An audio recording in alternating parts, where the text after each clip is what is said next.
Welcome to the land of mountains and valleys, lochs and glens, sheep and thistles, wool and tartan.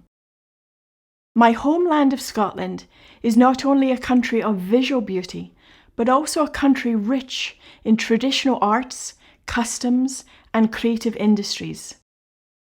Music, poetry, dance, and storytelling intertwine with industries such as walking, spinning, weaving, and knitting.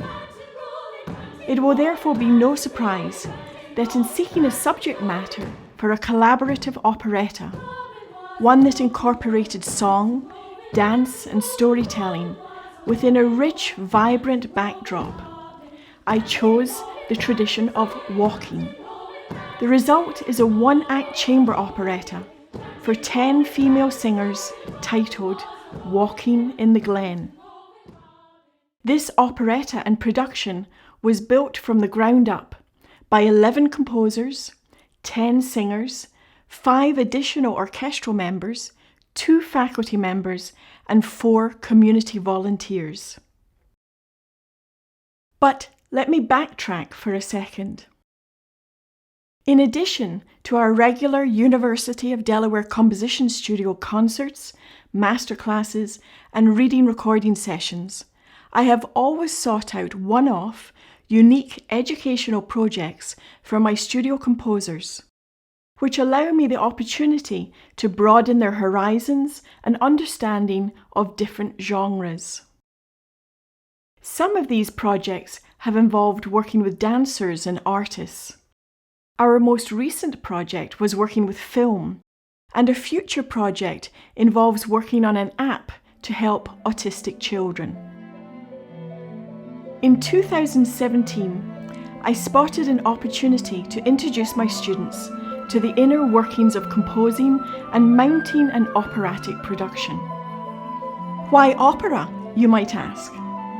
On a personal level, I have not only had the opportunity to compose music for several theatrical productions, but have also been fortunate enough to assume the role of music director for 12 operas and musicals. As a composer, it is a genre in which I have great interest. But as a composition professor, it is a genre in which I seldom find an opportunity to teach my students. For logistical reasons, as well as many other reasons, including the essential development of craft, university and college classical composition programs tend to focus on instrumental music, choral music, and art song. Until recently, theatrical productions have presented as too large scale, with too many different facets for students to accomplish or master. The completion, let alone the production, of a theatrical work is almost insurmountable for the large majority of undergraduate students.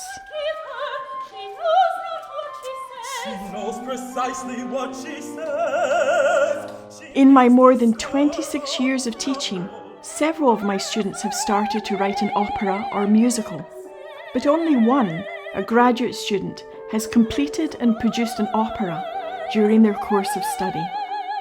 And that was a 35-minute chamber opera titled Death and the Drifter.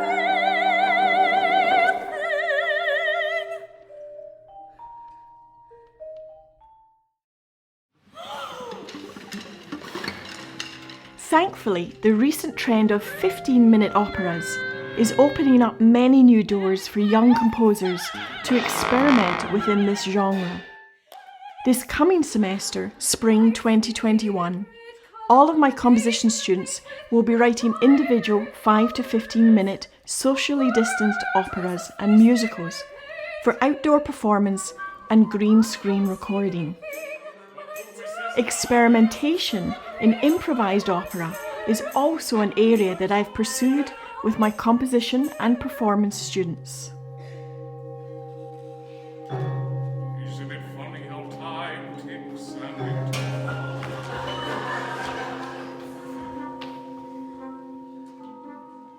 In 2017, the concept was a 50-minute chamber opera written collaboratively by the members of the University of Delaware Composition Studio, a collaboration in which each composer wrote an aria, ensemble piece, or the instrumental music for a dance. Sharing the work was the means by which all of the composers could participate in and experience the numerous facets involved in the creation of a theatrical production. For me, the singular strength of this collaborative project came from the fact that it was a pairing with the University of Delaware Opera Workshop Ensemble, a unique one-year training program designed to bring the needs of drama and music into creative interplay with one another.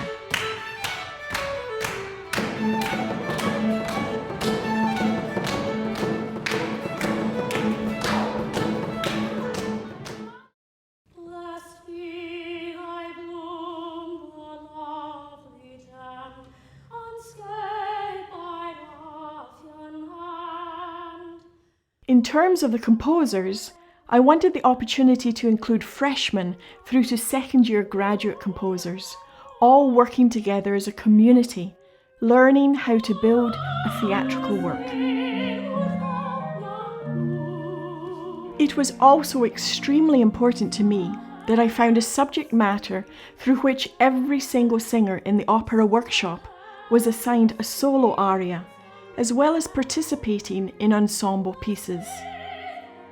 That way, the pedagogical and performance experience for each and every singer could be equal to and as all-encompassing as that for the composers.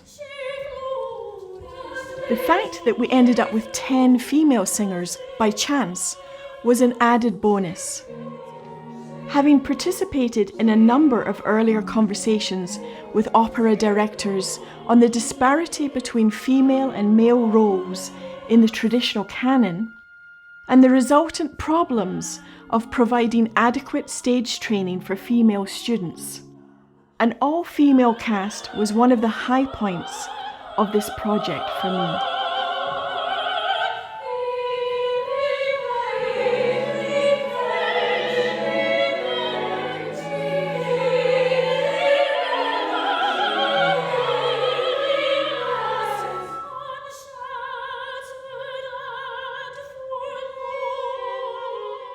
It also solidified the concept of utilising the Waulking tradition as the subject matter.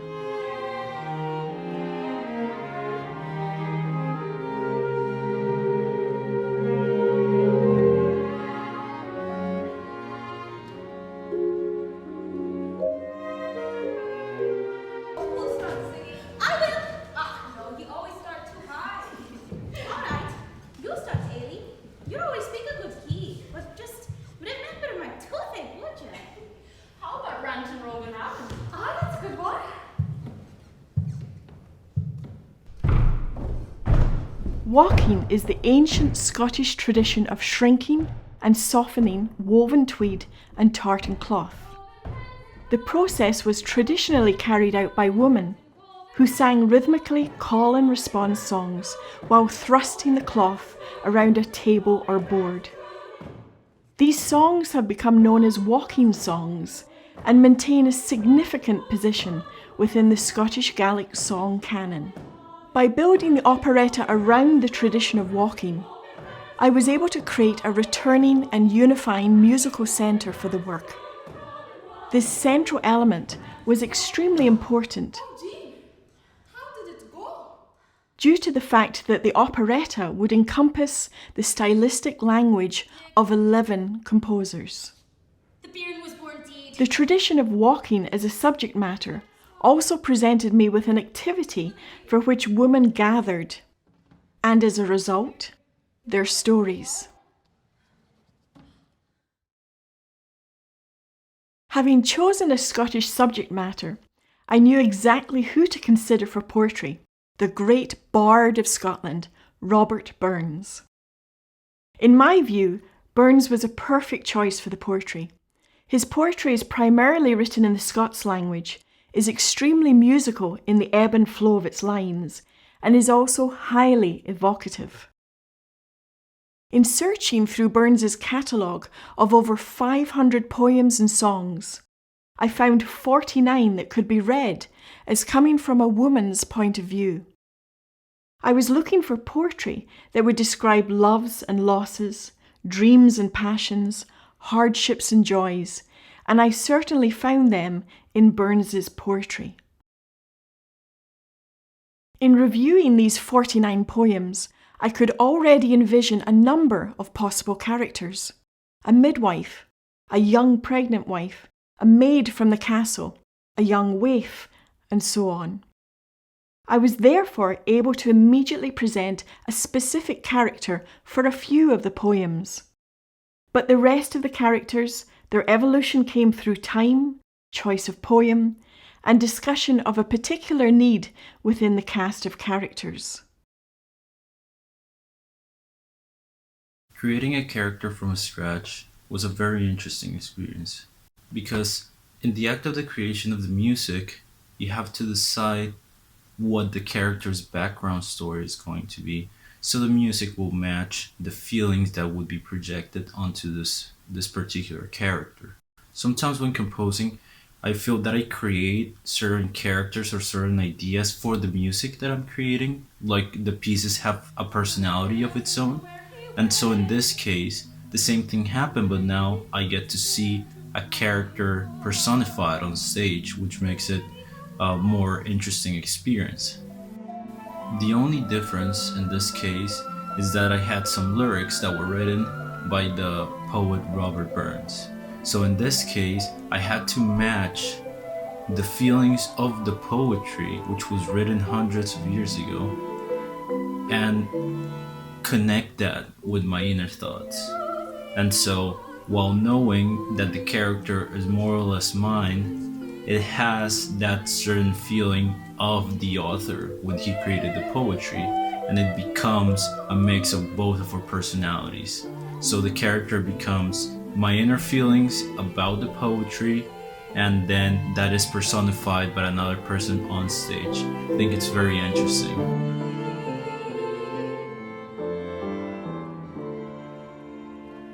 One of the most enjoyable parts of the entire process for me was this initial period of building characters with the composers.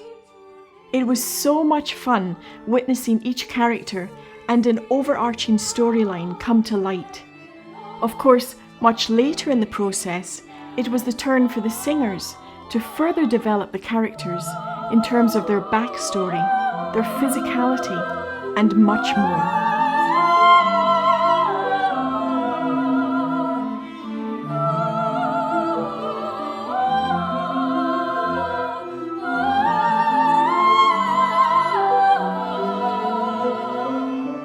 The singer also had her own voice in deciding how the character acted and how the character was itself. So there were multiple layers on how this worked. So it was her interpretation on this character's personality based on what the music that I created transmitted to her, based on what the poetry transmitted to me. So we have all these layers that in the end create a more organic character that is well developed.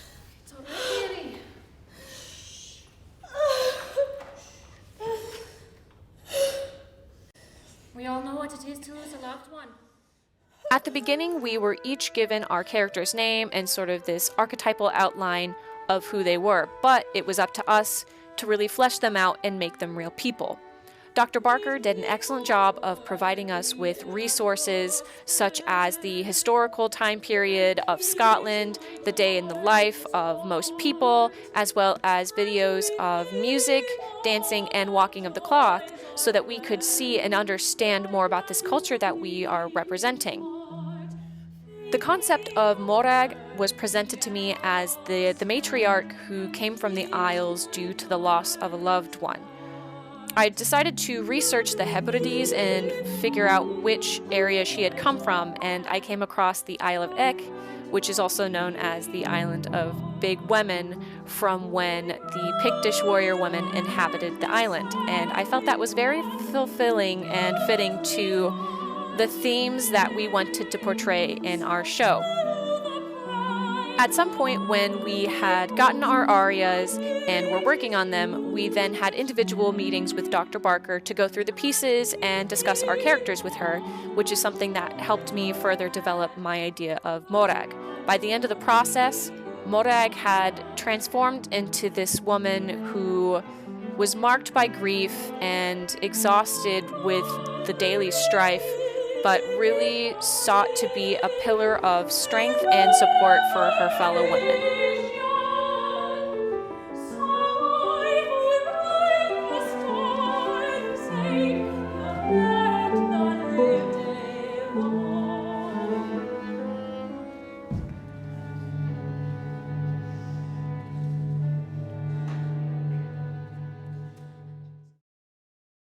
Since I wanted the composers to assimilate a traditional Scottish folk music style as the basis for the music of the operetta, I led them through an exploration and discovery of the multiple traditional musical languages, spoken languages, traditions, and art forms within the Scottish culture, as well as the history of the Scottish peoples. I also provided them with source material and avenues for further research. Musically, the composers became immersed in the Gaelic song of the Highlands and Hebrides, the Scots songs of the Lowlands and Borders, the nationalism of mouth music, the working roots of walking songs, the fiddle music of Shetland and Orkney, the stirring call of Scottish bagpipe music, the jigs and reels of Scottish country dance music, and the wonderful anomaly of Hebridean psalm singing.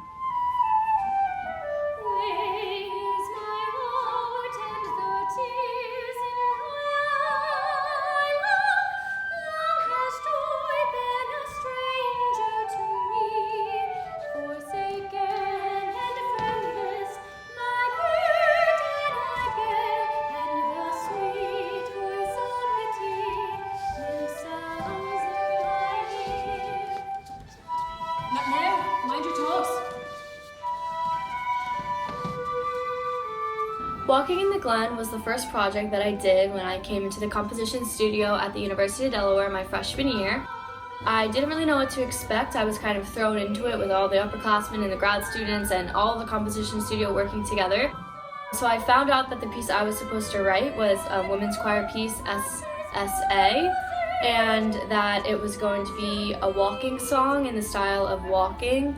So my first thing I had to do was research Scottish music, and I had to research walking songs and figure out what that was, and I learned about what meter it should be in, and I watched videos of women in Scotland walking cloth, and I had to do a lot of research before I could start. And then I also had the text Rantin' Rowan Robin by Robert Burns, and I had to figure out how I was going to set the text, and it was really exciting because I had experience writing for a women's choir, so the actual instrumentation of the piece was really comfortable for me, but it was very new for me to have to write a piece in a certain style. So that was a great experience, and I feel like my piece really turned out like it sounds like a Scottish walking song, so I'm really proud of that.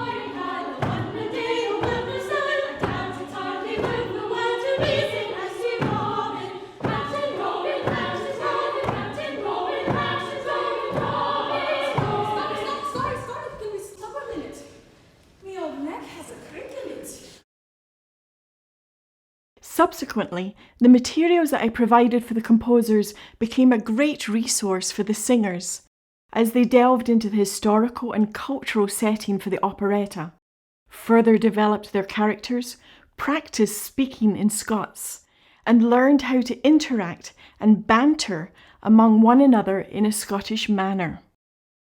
For example, one topic that took me by surprise was the question of greeting. It was not until the first staging rehearsal that we identified the need for the women to greet each other in an appropriate manner for the culture and the time period. Even more important was the lilt of the singers' speaking voices as they spoke in Scots. We practiced lifting the singers' speaking voices to a higher tessitura and creating more of an ebb and flow within the range of a phrase or sentence. Reverend Richie gave me some new music. The Laird's wife ordered this from Edinburgh, but he said it was too high for her. Would you like to hear it? Hi! No! What, the opera? Oh, the composer. Would you kind of name like that? Dear lovely Katrina. The Scots language has its own words, such as bairn, lassie, wee, laldy, rinty pels, drucket. But it also incorporates a dialect of the English language, hame instead of home, wi instead of with, nu instead of now, tak instead of take, and many, many more.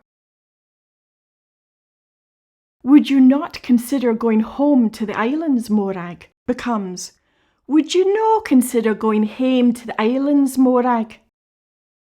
And not just now becomes, no the new.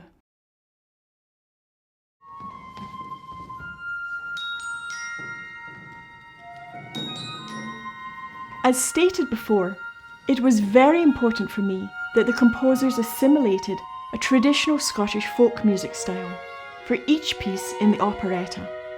But at the same time, it was very important to me that they maintained a degree of their own personal style within their compositions. In my view, one of the strengths of this operetta is the diversity of musical flavours all under one common, assimilated language. We hear strains of music theatre, rock music, an inkling of Colombian folk music and other flavours peeking through a common Scottish folk music aesthetic.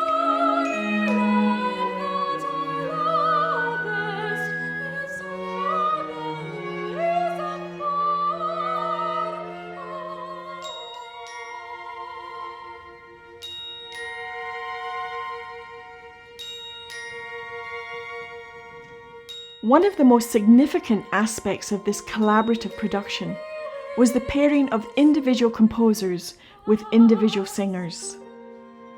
In consultation, Dr. Munoz and I were able to identify the singer for each poem and character prior to the composer setting the poem in music.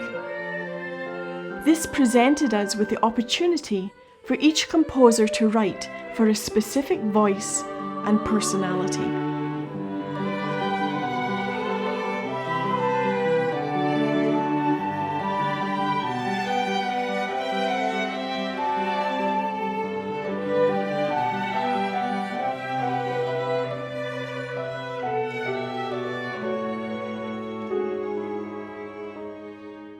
Whilst creating the character, writing for a specific voice was a very important experience for me. The time I had the opportunity to work with the wonderful singer Camille Jacobs, and he showed me what her voice could do. It's an experience of exploration. So we had multiple meetings, and she would tell me and show me different types of things that her voice was good at to find something that would fit to her vocal personality, that would fit to her vocal style, that would fit to the character. Here we go. The experience of seeing that set on stage allows you to really see the singer's optimal potential, to see what they can really do, and it gives them an opportunity to explore the possibilities of their voices.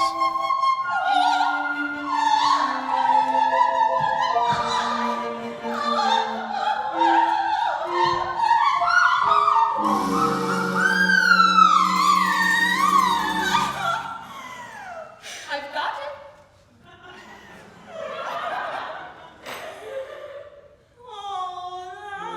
The idea was not for each composer to write a work so unique to one specific singer that it could not be successfully performed by another singer. That would have been almost impossible, given the addition of the Scottish style assimilation. The intention was to teach the composers how to compose within certain parameters, with the most important parameter being the creation of a vocal line or musical texture that enabled their singer to display her strengths.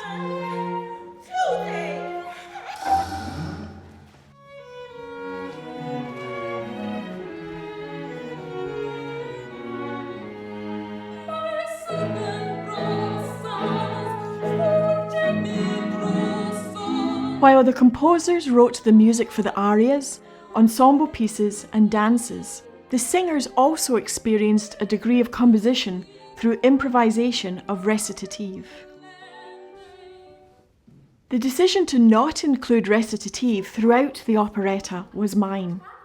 As a composer, I have always regarded the spoken voice as a musical instrument, most especially when one hears languages such as Scottish Gaelic and Scots.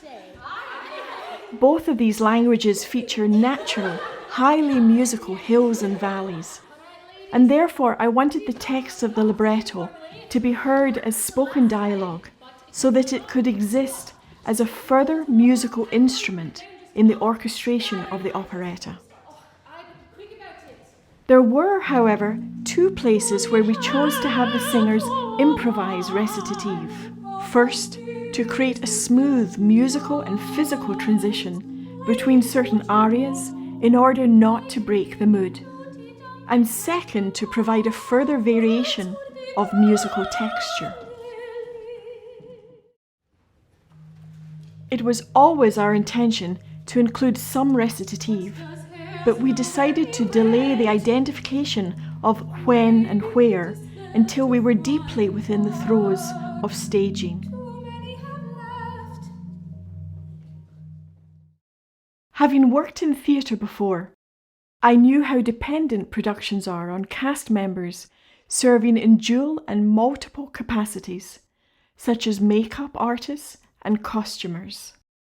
When I realized that we didn't have anybody doing the makeup for our performance, I volunteered. I loved this project so much that I really wanted to commit to the attention to detail in the makeup and really make this come alive. The composers had the opportunity to witness this firsthand in Waulking in the Glen, but they also had the opportunity to participate in multiple roles. Each composer assumed one or more additional roles as singers, supernumerary, stage and set builder, rehearsal pianist, members of the orchestra, stage crew, and recording crew.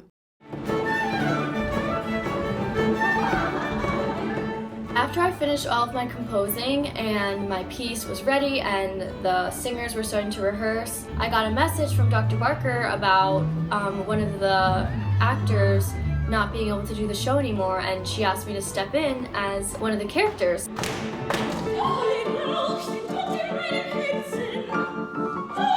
I was the youngest person in the cast, and most of the other performers were juniors, seniors, and grad students. So it was like I was kind of thrown in with a bunch of really talented singers and performers, and I was also a composer, and I was working with the composers and the instrumentalists in rehearsal, and it was like a really cool process.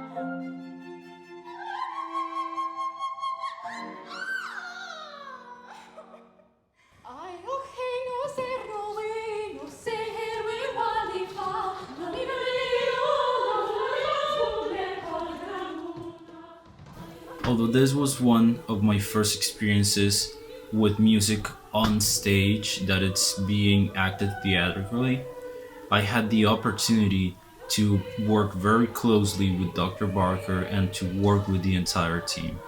I was involved in many of the things that were needed in order to finish the opera. I helped building the stage, and I helped with the props, and I helped organizing rehearsals and all of these other tasks that really allowed me to get in touch with how operas work.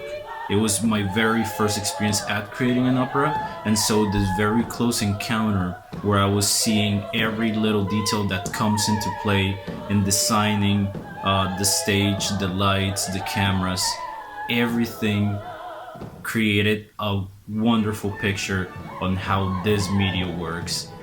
The closer you get to the media, it's not just easier to write for it, but for you to understand the different creative choices that could be made and that could eventually influence the end result of this production. This was a very important experience for me. Overall, teamwork and a sense of community really created this positive work environment within the cast where anyone of any level of experience felt comfortable enough to contribute in the ways that they knew best. Well, quacks have saved must each produce his plan. And even The list of outcomes from such an interwoven experience as was the making of Waulking in the Glen were many.